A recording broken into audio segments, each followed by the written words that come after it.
Olá, meus amigos, minhas amigas, bom dia. Essa sexta-feira ensolarada em São Paulo, na capital, dia 24 de julho. O mês passou muito rápido, esse mês de julho, já estamos chegando no finalzinho. E hoje começamos mais uma conversa entre amigos, com mais um tema de relevância social, transporte municipal sobre trilhos, os trens, os metrôs, e convidamos para essa conversa 3 especialistas, e que, para nossa alegria, aceitaram o convite de estar conosco. Eu começo passando a palavra inicial para o Vicente, e pedindo para o Vicente não só cumprimentar as pessoas, mas já dar uma palavrinha contando um pouco da Abifer, entidade que você preside, a estrutura, a importância dela, e para contextualizar nessa nossa conversa de hoje. Bom dia, Vicente. Obrigado por aceitar o convite. Bom dia, Marcos. Bom dia a todos que nos assistem, o seu seleto público. Bom dia, Silvia. Bom dia, Meirelles. Eu, primeiramente, agradeço pela oportunidade de voltar a essa conversa entre amigos. E, em termos de Abifer, eu diria que a Associação Brasileira da Indústria Ferroviária é uma entidade que congrega os principais fabricantes e prestadores de serviços ferroviários do país. Nós somos mais de 50 associadas, entre pequenas, médias e grandes, e a nossa grande missão é fomentar a indústria ferroviária instalada no país, ou seja, gerando emprego e renda para brasileiros. E outra parte da missão é apoiar qualquer e toda expansão do transporte ferroviário, seja de carga ou de passageiros. Então, com essas poucas palavras, a Abifer tem uma importância no cenário de transporte ferroviário brasileiro e eu diria até, quem sabe, internacional, porque nós temos vários contatos com entidades outras de fora do país, no sentido de que a gente deva crescer com esse transporte ferroviário, que é tão essencial ao país e que foi relegado, ou tem sido relegado ao longo do tempo. Mas os governos atuais, eles têm previstas várias intervenções no sentido de melhorar. Eu diria o governo federal, o governo estadual ou os governos estaduais, e eu pontuaria aqui São Paulo, que tem os maiores projetos de mobilidade urbana do país e que tem feito todo o esforço, todo o empenho para que a gente possa ter uma qualidade de transporte para a nossa população. Esse é o ponto mais importante que a Secretaria de Transportes Metropolitanos, presidida ou comandada pelo nosso secretário Alexandre Baldi, tem procurado fazer no sentido de que a gente possa ter, principalmente nessa época em que nós estamos enfrentando, uma boa qualidade de transporte para a população. Então, eu diria que mais à frente a gente pode comentar mais sobre esse aspecto, inclusive do próprio governo federal. Obrigado. Quero também agradecer uma nova participante nas nossas conversas, que é a Silvia, Cristina Silva, que preside a Associação dos Engenheiros e Arquitetos do Metrô. Do metrô, isso. Do metrô São Paulo. De São Paulo. De metrô. Não é do metrô. De metrô. De São Paulo. Isso. A Silvia foi recém-eleita, razoavelmente recém-eleita. Silvia, bom dia, obrigado por ter aceito o convite. E queria também que você pudesse dar uma palavrinha apresentando a entidade que está dirigindo. Bom dia, Marcos. Bom dia, Meirelles. Bom dia, Vicente, nossos parceiros já da IAMESP. Eu agradeço muito o convite, Marcos, porque realmente a IAMESP é uma entidade já que vai fazer uma associação, que vai fazer 30 anos, e eu gostaria muito de deixar a IAMESP claramente que é uma associação que vai fazer 30 anos, né? Nos anos 90 foi criada, e um dos motivos foi porque os profissionais da época estavam produzindo estudos e ideias e não tinha onde colocar isso. Então, a IAMESP é a associação focada em engenheiros e arquitetos, hoje metroferroviários, não é do metrô de São Paulo, né? Nós temos parceiros de outras, das empresas irmãs, CPTM, todo profissional, engenheiro e arquiteto registrados no CREA tem um espaço aqui, a gente quer recebê-los. A EAMESP cresceu muito e nos últimos anos tem no mercado solidificado um evento que chama Semana de Tecnologia Metroferroviária, que vai fazer a 26ª edição esse ano, e eu quero enaltecer a minha diretoria, Marcos, porque eu tomei posse em 9 de março, nós estamos há menos de 6 meses, eu não tinha tido um cargo ainda que eu tivesse que tomar tantas decisões e tão rápido, porque no meio da pandemia nós tivemos que decidir se esta Semana de Tecnologia Metroferroviária, já anunciado ano passado, para setembro desse ano, ela ia acontecer ou não, e que moldes ela aconteceria. Então, nós acompanhando as medidas que o metrô, CPTM, todas as empresas, né, e todas as medidas que estavam sendo exigidas e colocadas como necessárias para que tudo andasse, nós fomos para o home office e a nossa posse, que seria uma posse diferente, porque a diretoria anterior fez um levantamento do perfil do profissional metroferroviário e o lançamento deste caderno, que hoje tem virtual, e quem quiser conhecer, a primeira edição está disponível no site, mas esse caderno ia ser lançado na posse, o que não aconteceu. É um levantamento que o anterior, nosso hoje conselheiro, Pedro Machado, se empenhou muito em desenvolver. Nós chegamos a uma conclusão o ano passado, né, que com as nossas parceiras, a ITP, a NTF, todos que estão sobre o assunto setor metroferroviário, chegamos à conclusão que nós temos hoje no Brasil em torno de 70 mil profissionais no setor metroferroviário, e apenas 8 mil são engenheiros e arquitetos.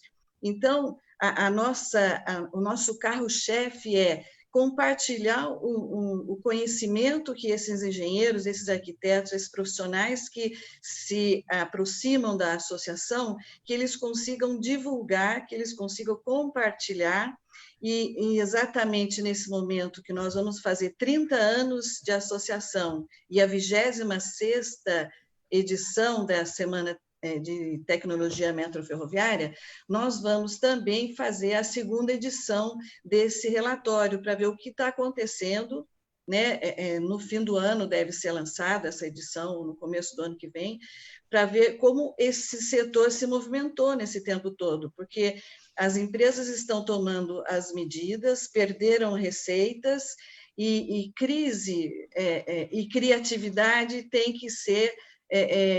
que andar juntas, porque nós não podemos ficar só dependendo de ajuda que possivelmente venha. As empresas vão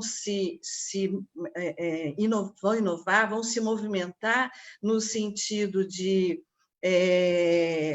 conseguir recuperar a demanda que nos primeiros dias foi perdida em 80%. O metrô e a CPTM tomaram medidas que foram eficazes. A necessidade de usar a máscara foi uma medida que, antes de ser obrigatória, já foi sentida como uma medida eficaz. Então, nós podemos perceber que hoje, se for, já se tem como uma verdade que o metrô, a CPTM, os meios de transporte estão com a possibilidade de um contágio menor do que nas feiras, nos shoppings e nos restaurantes. Então, eu acho que, nesse momento, as empresas estão se reinventando. nós estamos acompanhando, enquanto associação, a Semana de Tecnologia anda junto também com um prêmio que a ANP Trilhos promove, um prêmio aos profissionais que apresentam novidades, tecnologia, e esse ano nós batemos recorde. Eu agradeço a todos aqueles que se inscreveram, nós tivemos 193 trabalhos inscritos, e poucos foram aqueles que não se inscreveram também para o prêmio. O prêmio foi em torno de 168 trabalhos. Então, nós estamos aqui valentemente persistindo na data de 1 a 4 de setembro, levar a Semana de Tecnologia Metroferroviária ao ar de uma forma online. Os trabalhos estão sendo gravados, nós vamos ter palestras on time, né, lives, e também on demand, que vão ser gravadas e durante o período de 1 a 4 vão poder ser acessadas e assistidas. E uma novidade que nós vamos fazer gratuita esse ano. Nós queremos que aquele público que nunca esteve conosco se aproxime e veja o quanto o setor pode beneficiar e colaborar nesse momento que nós temos que pensar para frente, que a crise tem que nos levar à inovação.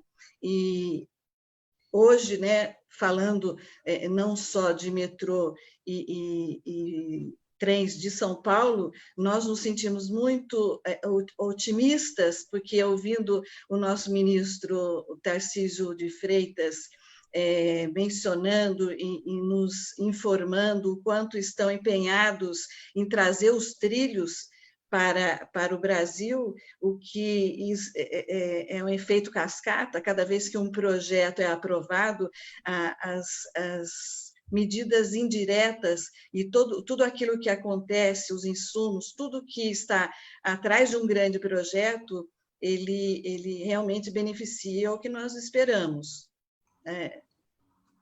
Acho que da IAMESP hoje o que nós esperamos, né? Colaborar, mostrar que a Semana de Tecnologia vai reunir muita gente que vai mostrar para o setor que nós estamos otimistas. Não, vamos dar um salto gigantesco, não tenho dúvida disso. E eu quero também agradecer, mais uma vez, a participação, que já participou de outras conversas, do Renato. Renato, eu começo já com uma pergunta aqui do Danilo Barbosa Quadros, e você vai entender por que eu estou dirigindo a você de início. O Renato falando, na verdade, para o Vicente, mas eu estou dirigindo, vou pedir para o Renato comentar primeiro, qual a perspectiva do retorno do incentivo ferroviário diante do sucateamento de empresas como a Cobrasma? A Cobrasma, que foi a grande empresa nacional nessa área de trens. Renato, bom dia, e conta um pouquinho para a gente da empresa que você preside, que também é uma empresa hoje que é líder no setor mundial, e você a representa aqui no Brasil. Obrigado, bom dia, Marcos, bom dia, Silvia, Vicente, amigo Vicente, de tantas jornadas aí. Um prazer, Marcos, estar de volta aqui nessa conversa entre amigos. É sempre uma conversa produtiva, assim, você preocupado em buscar essa discussão. Acho que louvo aqui essa sua iniciativa, muito interessante, muito oportuna, da gente aproveitar esse momento para fazer essa reflexão. Como mencionou a Silvia anteriormente, é o momento da gente se reinventar, né? Da gente aproveitar esse período para olhar um pouco para frente. A CAF, que eu presido, a CAF Brasil, é uma filial, vamos dizer assim, de uma empresa estrangeira, a CAF sediada na Espanha, com mais de 100 anos de existência. Viemos para cá 22 anos atrás, e a partir de 2008, os últimos 12 anos, construímos uma fábrica, a maior fábrica de trens de passageiros do continente americano. Nós temos hoje uma capacidade instalada suficiente e maior do que a metade da capacidade instalada no Brasil para a fabricação de trens. Infelizmente, assim, ainda trem é uma coisa, é um produto que se encomenda através de grandes investimentos. E esses grandes investimentos têm sido realizados nos últimos anos pelas áreas governamentais, que infelizmente nos últimos 4, 5 anos não colocaram nenhum novo pedido. Então, hoje, a indústria ferroviária brasileira está, de uma maneira geral, a depender do mercado brasileiro, completamente paralisada, quer dizer, no aguardo de novos projetos.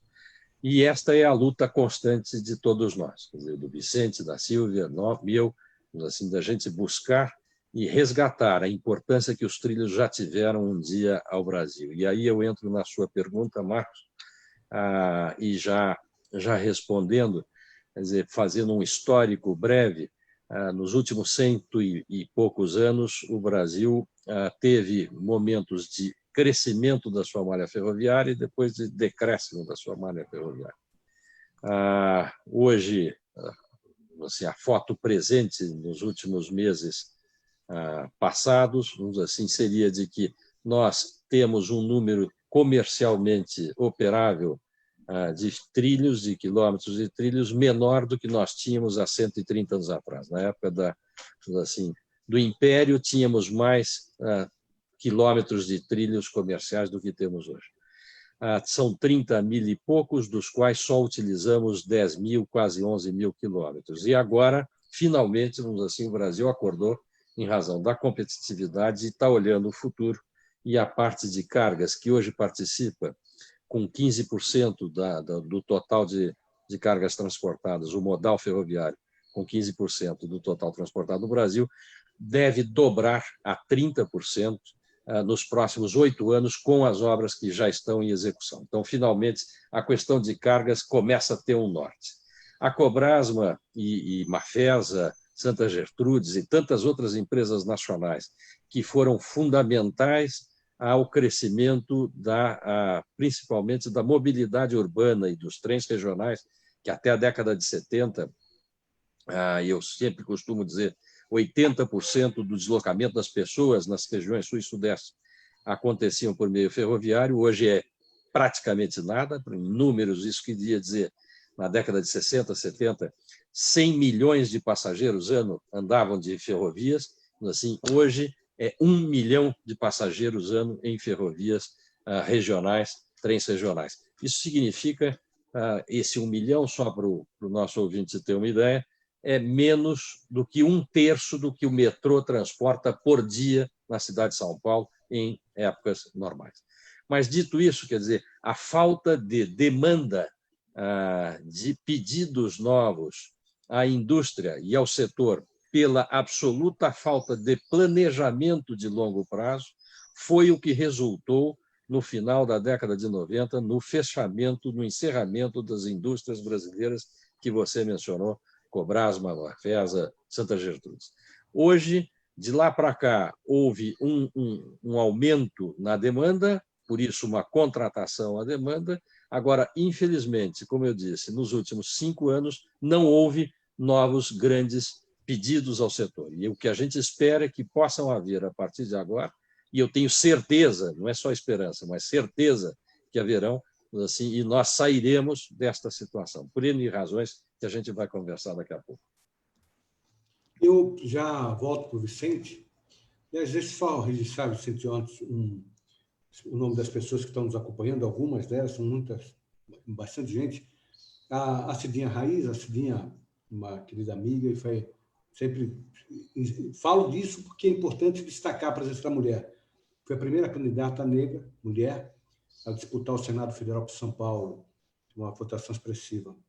A Lu Rancura, o Alencar Luiz, a Ana Lúcia Lopes, o Douglas Mascarenha, o Aparecido Inácio Ferraz, o Aparecido Inácio, que nós vamos montar uma live sobre o ciclismo, o transporte de bicicleta aqui em São Paulo, nas cidades, né?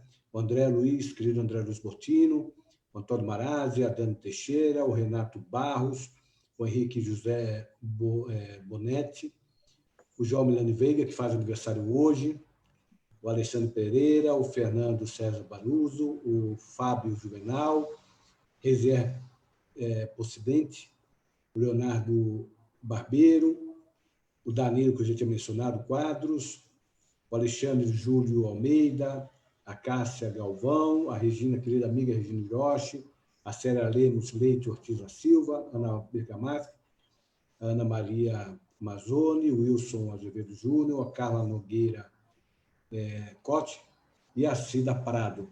Vicente, o que nós podemos fazer, pensando no futuro, em termos de planejamento? Ter uma preocupação menor com projetos de governo e mais com projetos de Estado que permitam um planejamento de mais longo prazo. O que é possível fazer nesse sentido? Que é o que parece, o Renato também comentou isso, o grande déficit que nós temos na infraestrutura do Brasil, e aí incluindo os transportes públicos sobre trilhos. Marcos, realmente você mencionou exatamente aquilo que é de nossa opinião, que é, primeiro, planejamento, como o Meirelles pontuou, e também a questão de ser uma política de Estado e não de governo.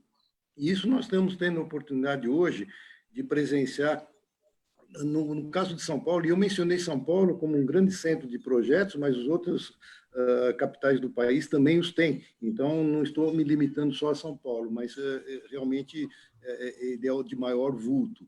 Mas a questão de Estado ela está sendo cumprida com o governo atual. O governo Bolsonaro, por exemplo, através do nosso ministro Tarcísio de Freitas, ele tem procurado implementar ou dar continuidade naquelas políticas que foram trazidas pelo próprio governo Michel Temer. Naquela época, o nosso atual ministro era secretário do PPI e foram estabelecidos projetos, estou mencionando a questão de cargas, foram estabelecidos projetos que estão sendo continuados hoje e dá para visualizar uma política de Estado.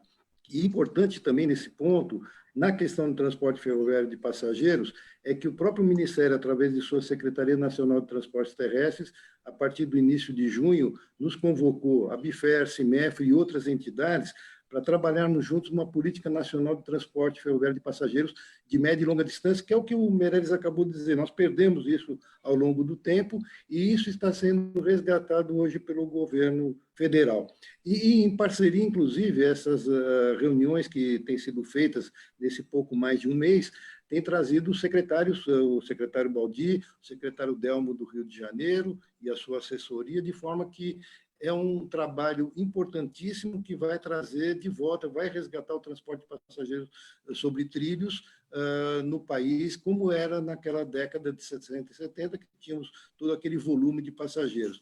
E aí eu mencionaria rapidamente vários pontos desse projeto, que seria através de utilização como o Meirelles mencionou, nós temos praticamente um terço de ferrovias de carga densamente utilizados, outro terço é subutilizado, e naquele terço que não é utilizado porque não tem operação comercial das concessionárias, eles serão devolvidos e indenizada a União por essa devolução nas renovações antecipadas, e esses trechos serão matéria-prima para novos trechos de passageiros ao longo do país todo.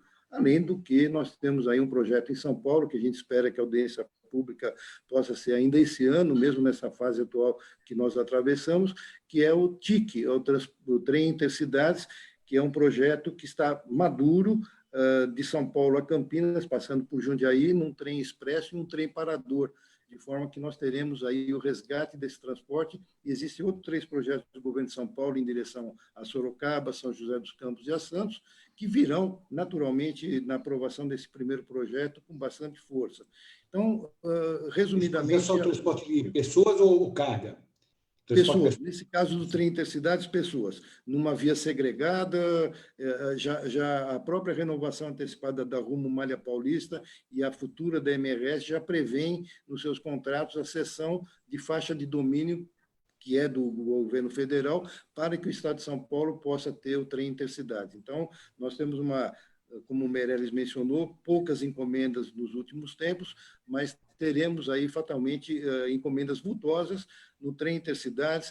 Agora, recentemente, o governo de São Paulo também conseguiu que a Acciona, uma empresa de concessões de infraestrutura de construção espanhola, assumiu a linha 6, que está quase para completar 4 anos de paralisação, então já está prometido que daqui 90 dias, eu acho que até um pouco menos, porque isso foi assinado no início de julho, nós teremos aí o reinício das obras e com a contratação de trens também que serão previstos para a linha 6. São 132 carros, uma linha das universidades de 15, 16 quilômetros de extensão, com 15, 16 estações, que será muito importante para que a população de Brasilândia e Freguesia do Ó, tão carente de transporte, possa chegar ao centro de São Paulo, que essa linha vai de Brasilândia até a estação São Joaquim, passando, como eu falei, por uma boa parte de universidades aqui em São Paulo.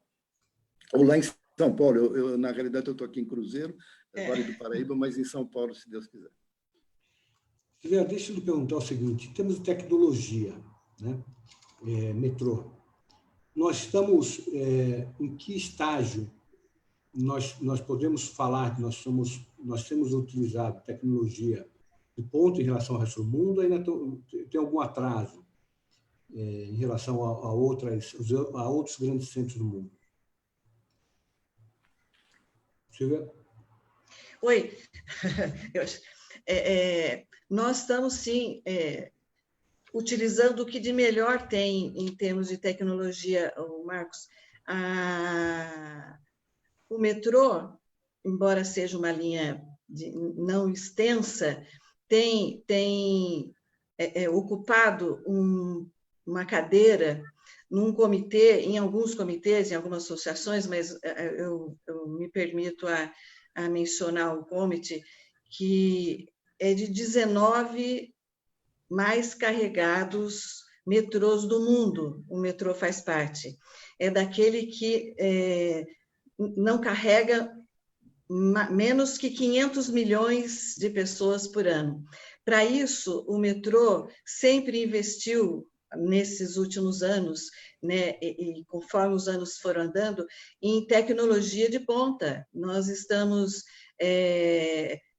sempre atrás daquilo que melhor pode ser feito para que o usuário tenha um conforto, tenha rapidez, tenha segurança, e para isso precisa, sim, estar na ponta daquilo que pode ser ofertado. Como o Vicente falou, a linha 6, que estava aí parada já há algum tempo, e ontem mesmo o nosso secretário Baldi falou que tem que começar, não é que a previsão é contratual, a linha começar em 3 meses, então é uma esperança, porque uma linha começa e tudo aquilo que vem atrás, né, Vicente?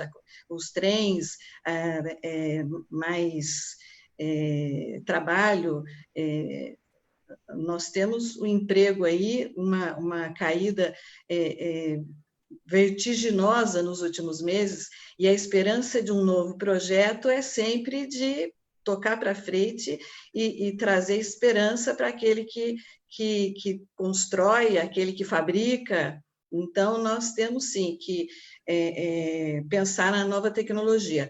O metrô, lógico, que eu tenho acompanhado, vai fazer uma revisão no seu planejamento estratégico, porque com o que aconteceu da demanda no início da pandemia, caiu 80%, e hoje eu acho que nós estamos em torno de 70%, não foi parada as obras, falando em expansão, as obras não foram paradas, aquelas que nós dependemos de recursos internacionais, eu falo também tudo que foi exposto aí na mídia, elas deram continuidade, mas é lógico que aquilo que nós dependemos do Estado, que também perdeu arrecadação, vai ter que ser replanejado, mas a esperança é continuar a expansão, continuar usando tecnologia. Os trens do metrô, eles foram todos, não há muito tempo, modernizados. Nós tivemos 98 trens modernizados, né? Fora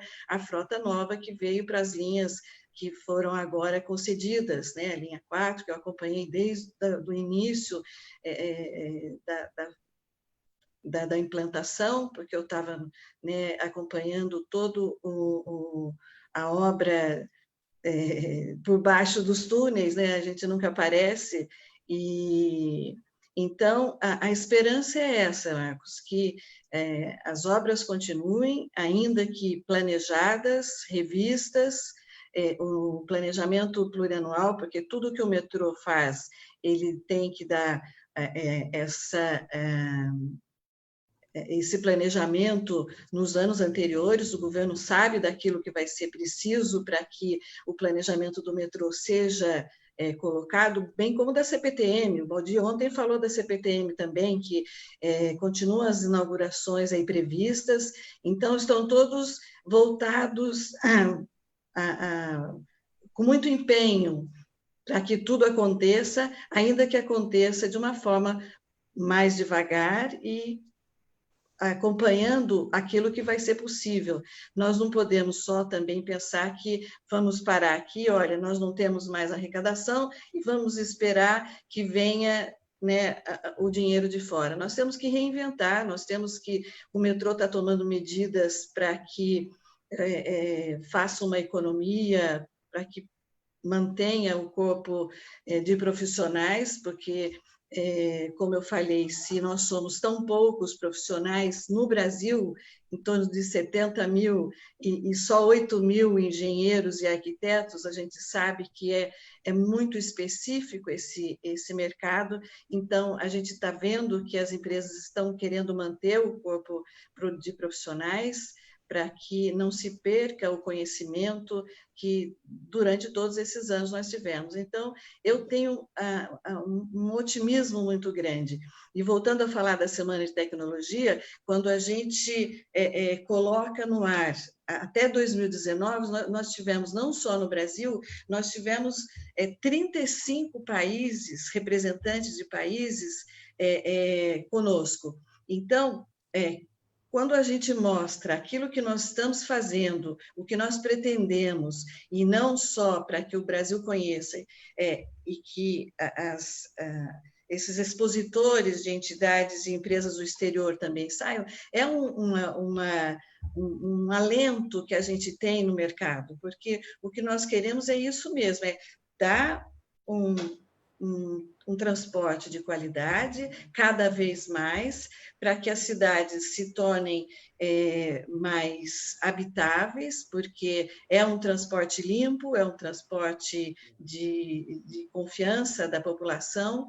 Então, o que nós queremos é isso, é que o setor tenha cada vez mais investimentos, mas que as empresas se reinventem, para que não fiquemos só na dependência daquilo que vem de fora. Não sei se... Eu vou depois perguntar sobre uma outra coisa, sobre a formação do profissional nessa área. Depois eu volto a perguntar isso para você. Mas eu queria passar para o Renato. O Aparecido Inácio, que é um defensor do transporte em bicicleta, ele entregou no governo do Estado, quando eu estava na presidência da OAB, deu a comissão que tratava exatamente da mobilidade, transporte, enfim, de bicicleta. E nós entregamos, à época, ao governo do Estado, uma proposta em que metrôs e trens pudessem permitir, como acontece na Europa, que o cidadão levasse a bicicleta para dentro, né? E isso é comum na Europa. No Brasil não tem isso. Por que não tem? Por que não pode ter essa integração, que é tão importante? Porque são dois transportes fundamentais, né? E limpos. Tá sem som, Renato. Tá sem som. Obrigado, desculpe. Obrigado pela pergunta. Muito obrigado. Acho que você tocou em vários... Por trás dessa colocação existem várias situações, né, diferentes aqui para nós. No Brasil, em São Paulo principalmente, nós temos um metrô supercarregado. Quer dizer, nós não teríamos nem sequer espaço para compartilhar esse tipo de atributo, independentemente de eu concordar com ele plenamente que vamos dizer assim, os modais têm que ser integrados. Uma das falhas no nosso planejamento do mobiliário urbano e, de uma maneira geral, também no aspecto logístico nacional, é a falta da integração. Quer dizer, não se pensou o transporte e a logística com um processo integrado, e precisa ser pensado. Metrôs e trens são modais estruturantes, quer dizer, eles têm uma grande capacidade de transporte por veículo. E eles retiram, são mais sustentáveis, retiram, vamos dizer assim, consumo de gás carbônico, derivados de petróleo das ruas, etc, etc. E nas pontas, nos pontos de entroncamento, você deveria ter a segunda base, como se fosse uma espinha de peixe, você tem um projeto estruturante no meio, e os ônibus, os BRTs, os VLTs, deveriam abastecer esse primeiro eixo troncal. E abastecendo os ônibus, os VLTs, deveriam ter as vans, as bicicletas, o transporte a pé e assim por diante. Quer dizer, de maneira que você pudesse fazer uma grande malha integrada, ele tem toda a razão, mas, infelizmente, a situação é essa. Segunda colocação que eu queria fazer, lembrando que São Paulo tem dos trens mais, vamos dizer assim, dos quilômetros mais carregados do mundo, até pela sua conformação geográfica. Nós somos 12 milhões de habitantes na cidade de São Paulo, e na grande São Paulo, todos sabemos, ultrapassamos a casa de 20, mas vamos nos centrar na cidade de São Paulo, e apenas 100 quilômetros, 101, na verdade, quilômetros de metrô. Se nós nos compararmos a uma cidade europeia, eu sempre faço essa comparação mediana, sem colocar uma cidade extraordinária qualquer, falamos de Madrid. Madrid tem 280 quilômetros de metrô, é 3 vezes mais, e uma população de 4 milhões de habitantes, que é 3 vezes menos do que os nossos 12. Quer dizer, nós estamos a menos de 10%. Então, a nossa carga é muito elevada. Em resumo, infelizmente, vamos dizer assim, nós temos hoje uma carga de 6 pessoas por metro quadrado, média, em alguns momentos até mais. Não permitiria você ter um bicicletário, vamos dizer assim, dentro destas composições. Haveria que haver um outro espaçamento dos horários de pico para que isso acontecesse. É possível, sim, você normatizar fora do horário de pico, e aí eu concordo com a visão dele, de maneira que isto seja possível, mas há que passar por outro momento de normatização. Obrigado, Renato. Vicente, nós temos uma demanda gigantesca, está claríssima a demanda, o interesse político também, porque essa demanda atrai voto. Nós temos uma necessidade social do transporte, permitir o transporte, principalmente da região mais periférica da cidade. Nós temos uma questão hoje sanitária, o coronavírus descortinou essa realidade, né? O problema sanitário de você colocar muita gente no mesmo espaço, respirando o mesmo ar. E nós temos, enfim, uma política que começa a se desenhar em cima disso. O que está faltando em termos de dinheiro, o funding? Só podemos trabalhar com dinheiro público? Há uma possibilidade de trabalharmos também com funding privado? Há interesse em investimento estrangeiro? Você percebe isso como um mercado que possa ser aproveitado por empresas? Enfim, como é que você vê isso? Eu vejo, Marco, com muito bons olhos, quer dizer, alternativas de funding existem, né? Nós temos todos os organismos multilaterais, como o Banco Mundial, Banco Interamericano de Desenvolvimento, a antiga CAF, que hoje é da América Latina, e outros mais. E, mais particularmente, hoje, nós temos os Green Bonds, e eles são já estão sendo aplicados na área de carga. De novo, aqui mencionando o ministro Tarcísio, já implementará os Green Bonds no transporte, na construção, perdão, da Ferrogrão, da FIOL e da própria FICO, e já está sendo lançado pela Climate Bonds Initiative, que é uma parceria com o Ministério da Infraestrutura para a mobilidade urbana, que tem tudo a ver. Os projetos de carga são fundamentais e podem ser financiados através desses Green Bonds, e a mobilidade urbana é muito mais efetiva para isso. Então, o governo de São Paulo está atento a isso, para que possa ser implementado essa modalidade, que é, no Brasil, um pouco nova, mas com essa iniciativa da CBI, ela vai ser alavancada sem dúvida nenhuma. E investimentos estrangeiros também são possíveis, né? Fundos de investimento, fundos soberanos, de forma que existem alternativas. E a gente sabe que, em que pese a situação mundial dessa pandemia, o dinheiro existe. Então, tem que ter bons projetos, isso é fundamental. Nós, numa certa época, carecíamos de bons projetos, e inclusive, os projetos de governos anteriores, eles não tinham os projetos efetivos, como nem às vezes básicos, sequer executivos, e isso fez com que muitas obras fossem iniciadas e não acabadas. Então, hoje o governo tem um estoque de 14 mil obras paralisadas, que estão sendo tocadas pelos governos em todas as instâncias. Para não acontecer de novo, a gente tem que ter bons projetos. E esse banco de projetos, eu acho que a nova figura do BNDES vai ser importantíssima. Ele já não vai mais financiar como financiava anteriormente, mas vai fazer estruturação de projetos. E aí a gente tem um quadro técnico do BNDES excepcional para que esses projetos possam ser efetivamente elaborados e executados da melhor forma possível. O Marcos, deixa eu dar um pitaco aqui. Raciocinando um pouco fora da caixa, eu acho que a sua provocação é extraordinária, assim, o funding desses processos. Até hoje a gente pensou muito, e o Brasil fez a sua estruturação de negócios baseado na tarifa.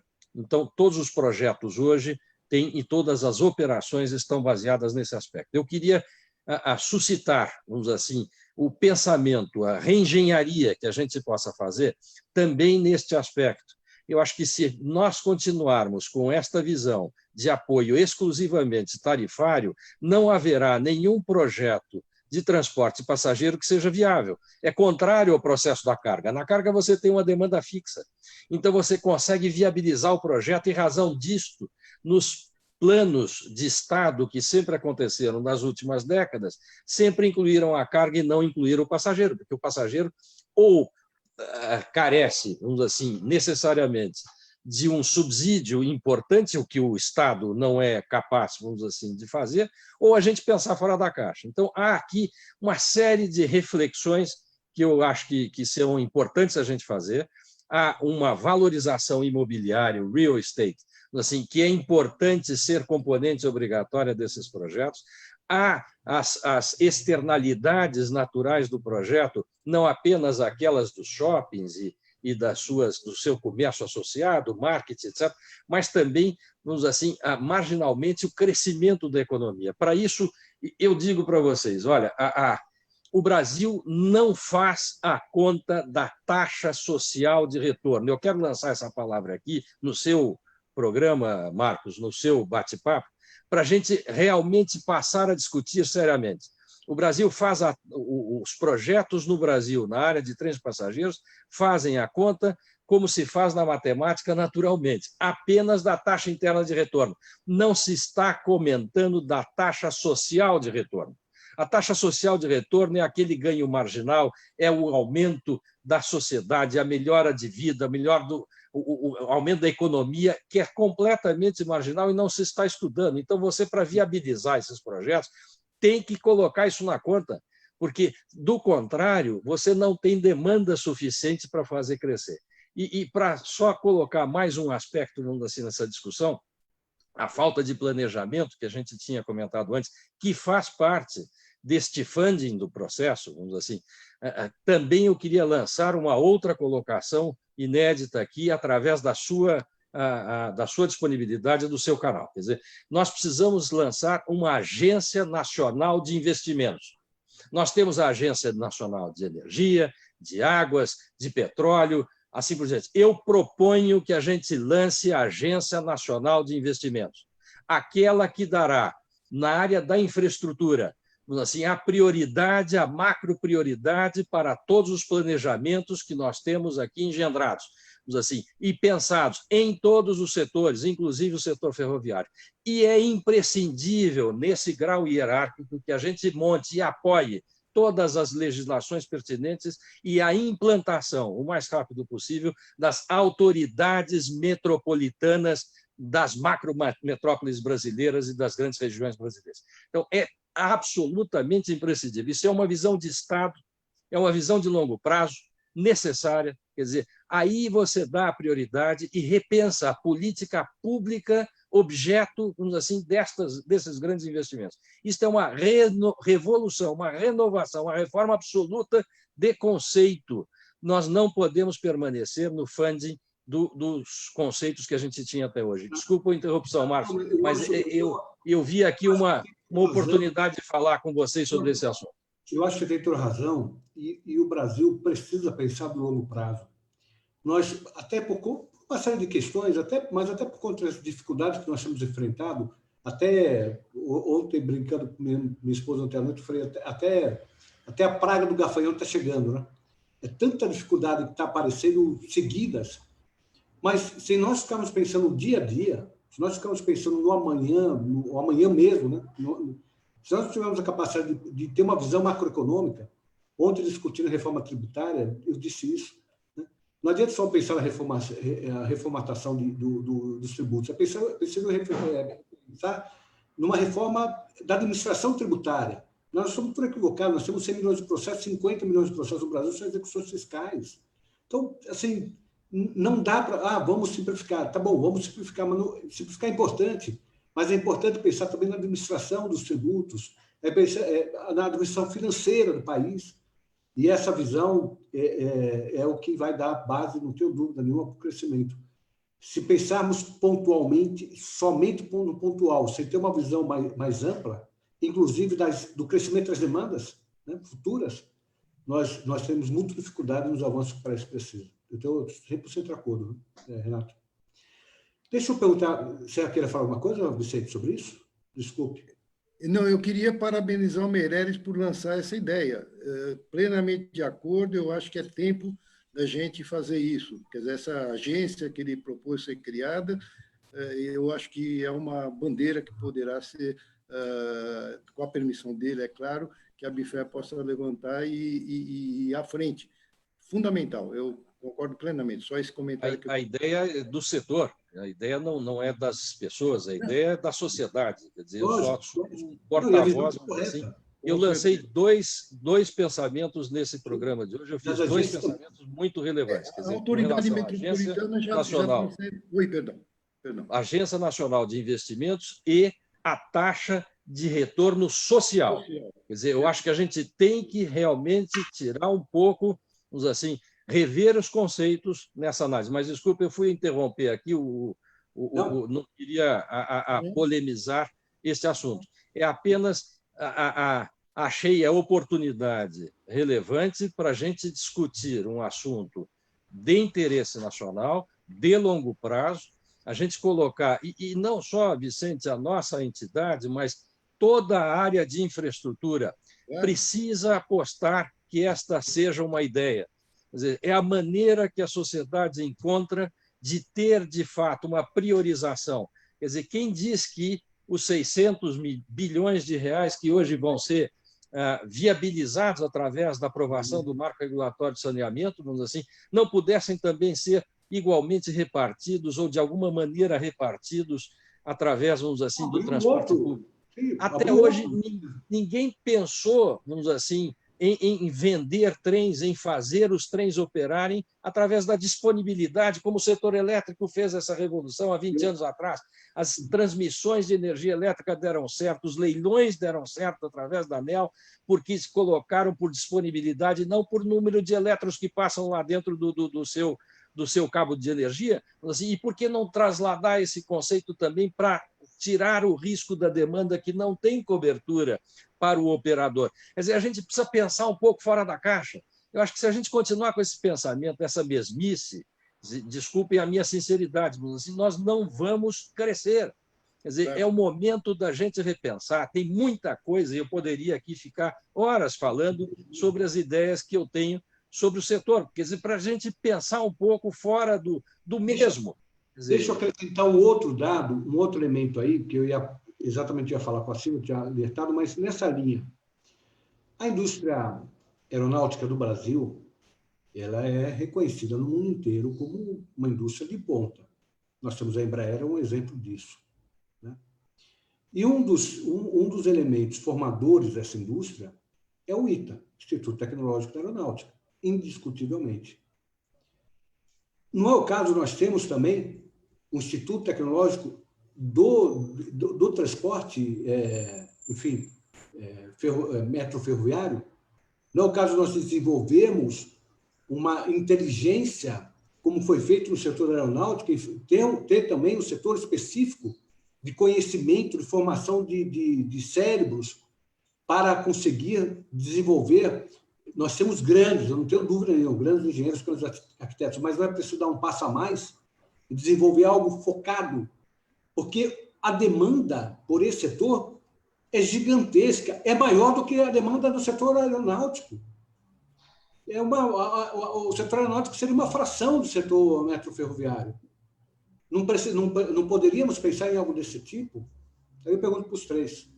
Então, se eu puder falar, você veja bem a importância desse levantamento que nós fizemos, Marcos, de chegar à conclusão que nós somos só 8.000 engenheiros e arquitetos trabalhando no setor, e a nossa plataforma enquanto candidatos para essa nova diretoria foi que vamos atrás das escolas, vamos atrás dos estudantes, vamos mostrar o setor metroferroviário como está e o quanto ele demanda de gente capacitada. Então, nós somos 400 associados, então somos uma associação que vai fazer 30 anos, mas com 400 associados.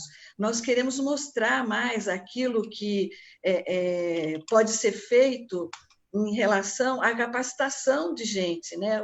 As universidades não têm, não todas, né? Algumas já têm. Eu conversei essa semana com o professor da Unicamp, que é da matéria de ferrovias, então nós temos pouco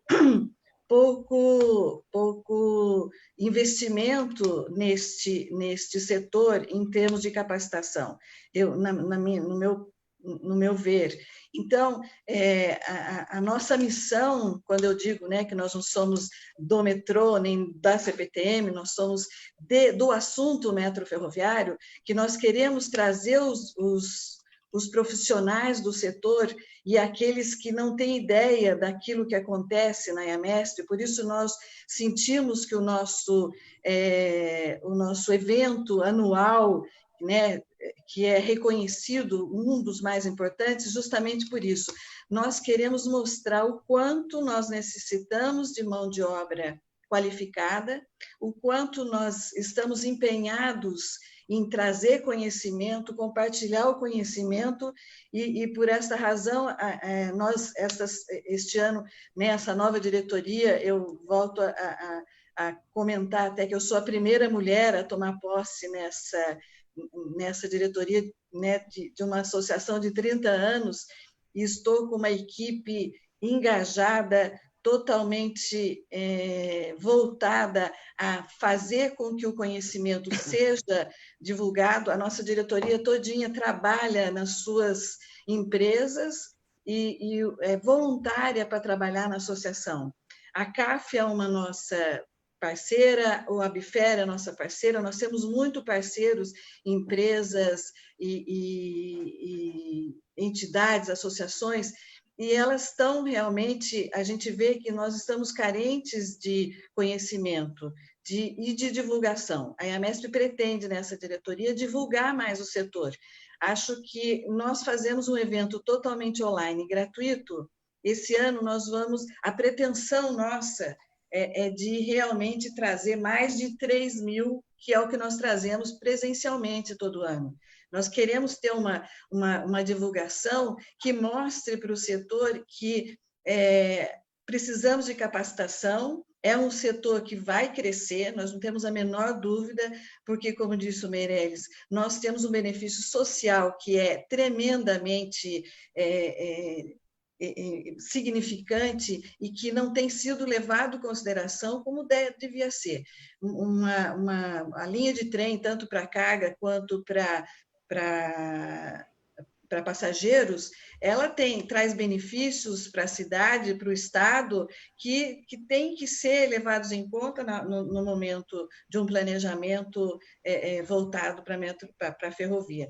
Então, Marcos, o que nós queremos é realmente divulgar que nós temos muita gente empenhada em trazer novas tecnologias, novas ideias, e compartilhar isso, para que o setor tenha, porque quem gosta de trilho é quase é inebriante, porque quem gosta de trilho sabe o valor que ele tem, não é? E o quanto de benefício ele traz. Então, uma autoridade metropolitana, a IAMESP está junto com vocês, nós temos cadeira, inclusive, numa frente parlamentar aqui, voltada para o transporte metroferroviário, nós estamos tentando, né, por pequenos que sejamos, a mostrar que realmente o nosso Trilhos para Novos Tempos, que é o nosso tema esse ano, realmente vai fazer diferença. Vamos somar forças, vamos somar forças. Vicente? Eu queria, sim, Marcos, eu acho que você tocou num ponto fundamental, não só para o nosso setor, mas de forma geral no país, que é a questão da qualificação da mão de obra. E aí, complementando o que a Silvia já falou, nós não temos um ITA, na realidade, e nós clamamos aí já há algum tempo para termos uma escola de engenharia ferroviária na acepção da palavra. E isso aconteceu, nós já temos lá em Joinville, no campus de Joinville, da Universidade Federal de Santa Catarina, turmas já formadas como engenheiros metroferroviários. Temos o Maranhão também, e isso está espraiando para o país. Então, existem também cursos de pós-graduação. Nós temos o Instituto Militar de Engenharia, em parceria com o CPFE, que é o Centro de Pesquisas de Estudos Ferroviários. Temos o Instituto Mauá de Tecnologia, a USP, a Unicamp, como mencionou a Silvia, são centros de excelência que estão também formando em graduação, como eu falei, esses dois exemplos, ainda poucos, mas que podem ser incrementados, e centros também que fazem o pós-graduação, a especialização ferroviária. Estamos bem servidos de capacidade técnica dos que nos ensinam isso, né? Abnegados ferroviários, professores, e aí eu menciono aí de novo o IME, o CPFE, mas precisamos mais, sem dúvida nenhuma, precisamos mais. E já que nós estamos encerrando, eu queria só falar na questão da tecnologia da indústria ferroviária. Nós temos uma tecnologia no país de ponta, seja para trens de passageiros, locomotivas, vagões, cadeia produtiva, via permanente. Nós não devemos nada, absolutamente nada, ao mundo ferroviário, em que pese o nosso setor, de novo, foi relegado e é relegado ao segundo plano. A indústria ferroviária está muito atenta a isso, com tecnologia de ponta para todos os setores. Nós temos muita participação. O Henrique Bonetti, por exemplo, fala para o Vicente comentar as possibilidades de incrementar o transporte de passageiros via novos projetos de trens de longa distância intermunicipais, como ver ações específicas da Agência Nacional do Transporte, ANTT, Agência Nacional do Transporte Terrestre. Sobre o assunto. Enfim, tem o Adilson Dallario, que é um grande professor nosso, comentando que ele esteve num evento da Secov, que é o sindicato do... Secov, que é o da Construção Civil. Da Construção Civil aqui de São Paulo, e numa exposição sobre a expansão do transporte ferroviário na macrometrópole de São Paulo. Enfim, muitos assuntos, muita gente participando. Agora, nós temos um problema de horário. Uma hora. Vamos combinar com todos que a gente vai voltar a esse tema. Eu procuro sempre ser pontual, até pelo compromisso que eu assumo com aqueles que são convidados para participar. Com certeza. Mas eu vejo quantas possibilidades e qual a importância desse tema ser levado para a sociedade, né? A gente ficar na mesmice, como disse o Fernando, a gente fica na mesmice, ficar discutindo sempre as mesmas coisas e parece que a gente não consegue avançar. E nós temos que dar esse salto, né? A gente tem que olhar para frente, a gente tem que pensar no futuro, e pensar grande, porque o Brasil é grande, em todos os sentidos. Falta isso, falta a visão de grandeza dos nossos projetos. E nessa visão, evidentemente, o olhar macro, né, econômico, social e político.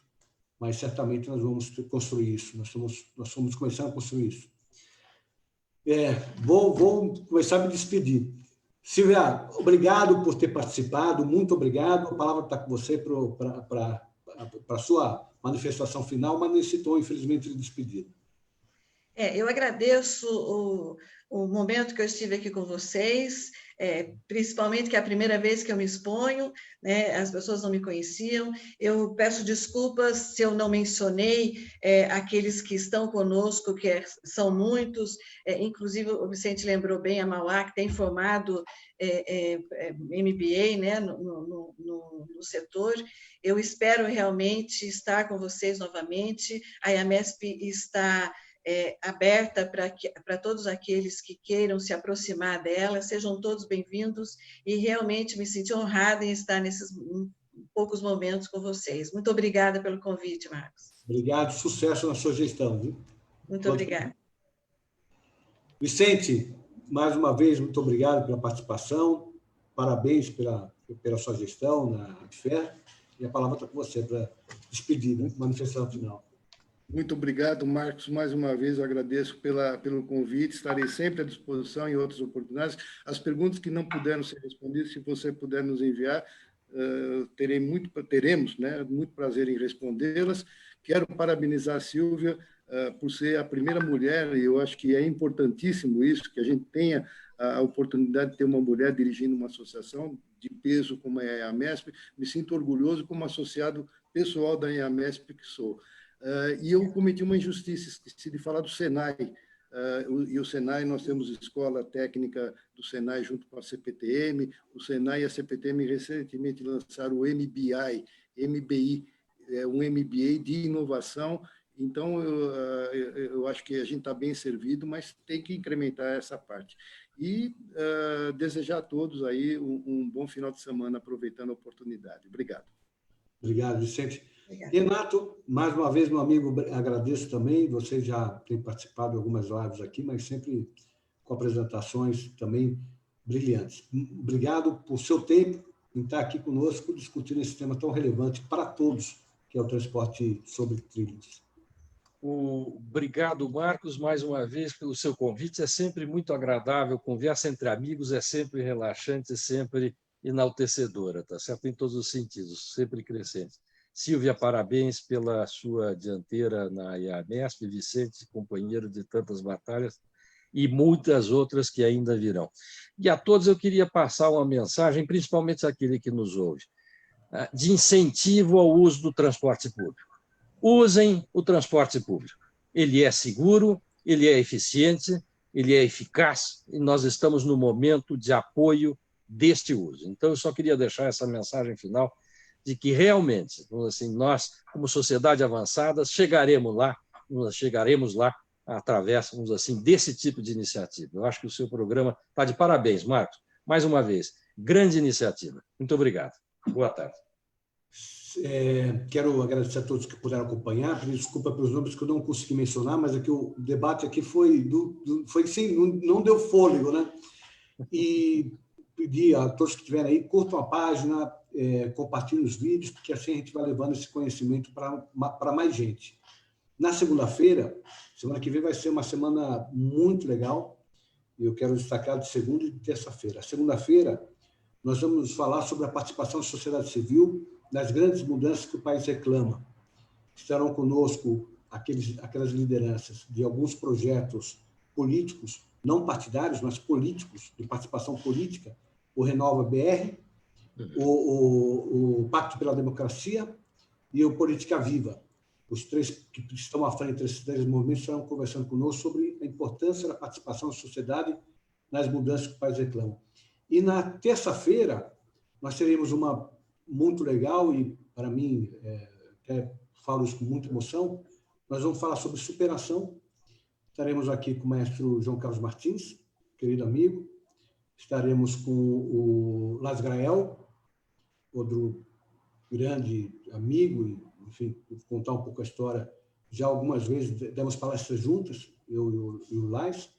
E o outro grande nome, que é o Tejon, que, enfim, um grande palestrante na área de superação, 3 pessoas que têm uma história de vida riquíssima, com dificuldades que a vida trouxe, mas que souberam superar. Então, eu falo até com um tom de emoção, na terça-feira. Conto com a presença de todos, agradeço a todos, boa sexta e bom final de semana. Um abraço. Bom final de semana a todos. Obrigado. Muito bom. Excelente. Parabéns. Obrigado.